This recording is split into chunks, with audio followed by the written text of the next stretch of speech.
shopping. Ayun, ang ginawa ni Bida-Bida.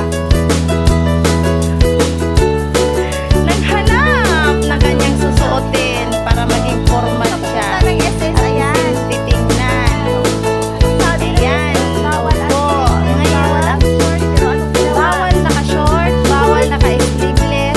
Pag once na pupunta ka sa mga SS, Pag-ibig, anything government, magkukuha ka ng government, kailangan simple, naka-formal, attire.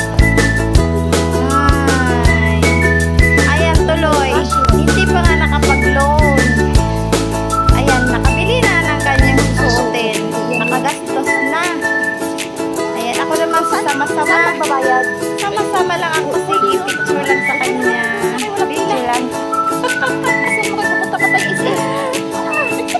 Ayan, yan. Sige, hanap siya ng kanyang mga pinagbawal ng is naka-short. Sitting room. Yan, saan siya makarating. Niya, short talaga. Ay, hindi pa nga ako nakakuha ng pera. Ayan, nakagastos lang. Nakapag-shopping na siya. See? Shopping na.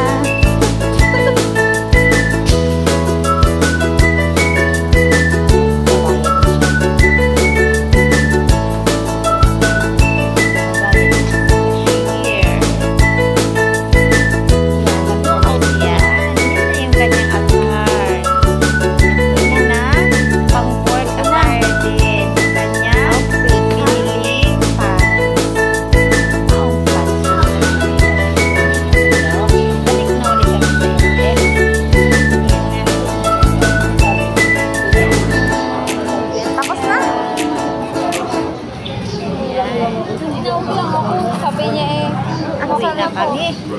Uwi na rin kami. Kaya natapos na kami. Thank you. Love it.